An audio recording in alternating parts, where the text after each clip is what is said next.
Hello hi అందరికీ welcome back to our channel. ఈరోజు ఈ వీడియో శివరాత్రి స్పెషల్గా మనం ఇప్పుడు పోస్ట్ చేస్తున్నాము. ఇప్పుడు నేను చూపించే ఈ ఆలయం చాలా పురాతనమైనది. ఇది 10 నుంచి 11వ శతాబ్దంలో నిర్మించినది. ఇదే ద్రాక్షారామ భీమేశ్వర స్వామి ఆలయం. ఈ టెంపుల్కి వెళ్ళటానికి కాకినాడ అమలాపురం నుంచి అయితే 25 to 28 కిలోమీటర్స్ డిస్టెన్స్ ఉంటుంది. అదే మన రాజమండ్రి నుంచి అయితే 50 కిలోమీటర్స్ డిస్టెన్స్లోనే ఇక్కడికి రీచ్ అయిపోవచ్చు. ఈ ద్రాక్షారామ ఆలయాన్ని దక్షిణ కాశీ అని కూడా పిలుస్తారు. ఇక్కడ మూల విరాట్ అయిన శ్రీ భీమేశ్వర స్వామి వారు స్వయంభుగా వెలిశారు. అది కూడా మనకి 14 అడుగుల శివలింగంతో మనకి కొలువై ఉంటారు. మేము వెళ్ళగానే అభిషేకానికి కావాల్సినవన్నీ తీసేసుకొని కోనేరులో నీళ్లు చల్లుకుని కోనేరు కానుకుని సర్వమంగళాదేవి టెంపుల్ ఇలా ఉంటుంది. ఇక్కడ కూడా అమ్మవారిని దర్శించుకుందామని చెప్పి లోపలికి వెళ్తున్నాము. ఇక్కడ గుడి బయట ఉండే విగ్రహాలు చూస్తేనే అర్థమవుతుంది ఈ టెంపుల్ ఎంత పురాతనమైనది అని. అప్పట్లో దేవతలు అందరూ కలిసి నిర్మించారని కూడా చెప్తారు.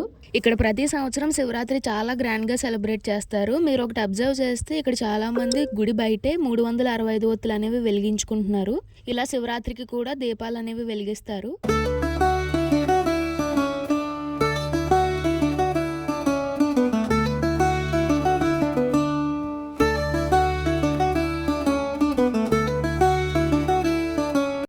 ఇప్పుడు మనం సర్వమంగళాదేవి అమ్మవారి దర్శనం కూడా కంప్లీట్ చేసుకుని భీమేశ్వర స్వామిని దర్శించుకోవడానికి గుడి లోపలికి అయితే వెళ్తున్నాము. మనకి టెంపుల్ ఎంట్రన్స్ అయితే ఇలా ఉంటుంది. విశిష్ట దర్శనానికి అభిషేక దర్శనానికి 100 రూపీస్ ఛార్జ్ చేస్తే శీఘ్ర దర్శనానికి 50 రూపీస్ తీసుకుంటున్నారు. ఈ టెంపుల్ లోపలికి ఎంటర్ అవగానే ఇలా ఉంటుంది. మీకు తెలుసా అప్పట్లో 1100 సంవత్సరాల క్రితం చాళుక్యులు ఈ శిల్పకళ అంతా ఈ గుడి లోపల చెక్కారంట.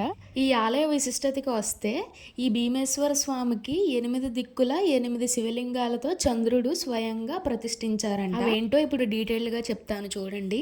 తూర్పునేమో కోలంక, పడమరనేమో వెంటూరు, దక్షిణానేమో కోటిపల్లి, ఉత్తరాన వెల్ల, ఆగ్నేయంలో దంగేరు, ఇంకా నైరుతిలో కోరిమిల్లి, వాయువ్యంలో సోమేశ్వరం. ఇవన్నీ అష్ట సోమేశ్వర ఆలయాలు ఉన్నాయి.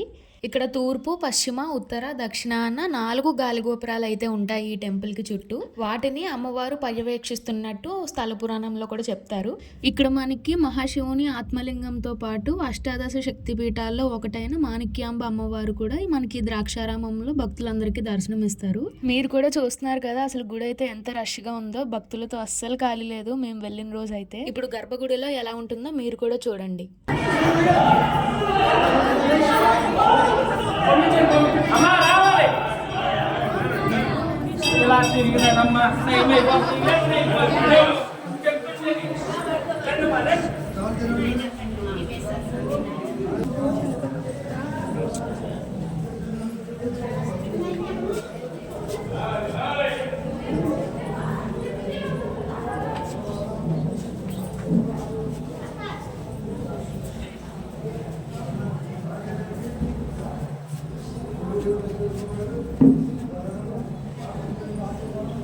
ఇలా ఉంటుంది గర్భగుడి లోపలంతా. మాకైతే దర్శనం చాలా బాగా జరిగింది. మీరు కూడా దర్శించుకోండి. భీమేశ్వర స్వామి గర్భగుడిలో ఇలా ఉంటారు. ఇక్కడ ఒక విషయం చెప్పాలనుకుంటున్నాను. ఈ దేవస్థానం వాళ్ళకి కాటేజెస్ కూడా అవైలబుల్ గా ఉన్నాయి. ఎవరైనా చాలా దూరం నుంచి వచ్చి ఈ టెంపుల్ ని విజిట్ చేసినట్టయితే ద్రాక్షారామం దేవస్థానం వాళ్ళకి కాటేజెస్ ఉన్నాయి. రూమ్స్ అవి మనం ముందే బుక్ చేసేసుకుని ఉంచుకోవాలి. టికెట్ కౌంటర్ లో మనం టికెట్ తీసుకుంటే సరిపోతుంది. ఈ దేవస్థానం కాటేజెస్ వాళ్ళ ఫోన్ నెంబర్స్ ఇంకా డీటెయిల్స్ ఇవన్నీ డిస్క్రిప్షన్ లో మెన్షన్ చేస్తాను. మీరు కూడా చూడండి, యూజ్ అవుతాయి.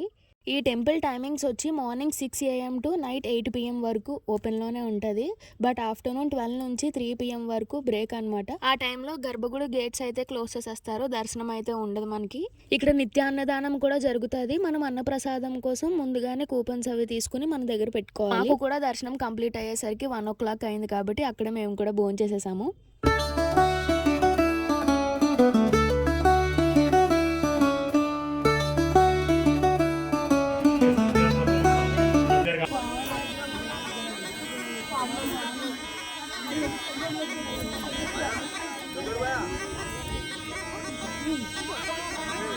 ద్రాక్షారామం టెంపుల్కి వెళ్ళిన తర్వాత పక్కనే ఉన్న కోటిపల్లిలో ఈ సోమేశ్వర స్వామి ఆలయానికి కూడా ఖచ్చితంగా వెళ్ళండి. ఎందుకంటే ఆంధ్రప్రదేశ్లోనే అతి చిన్న శివలింగం కలిగిన ఆలయం ఇది. పురాణాల ప్రకారం చంద్రుడు స్వయంగా ప్రతిష్ఠించిన సోమేశ్వర స్వామి లింగం ఇది. భూమికి 4 అంగుళాలు మాత్రమే ఉంటుందంట. అందుకే ఇది విశేషంగా భావించి చాలా మంది భక్తులు వచ్చి ఇక్కడ దర్శించుకుంటారు. వీడియో ఇక్కడితో ఎండ్ చేస్తున్నాను. నాకు తెలిసిన అన్ని విషయాలు ఇక్కడ చెప్పాను. మీకు ఇన్ఫర్మేటివ్ అనిపిస్తే do like, share and subscribe. మళ్ళీ మంచి వీడియోలో కలుద్దాం. బాయ్.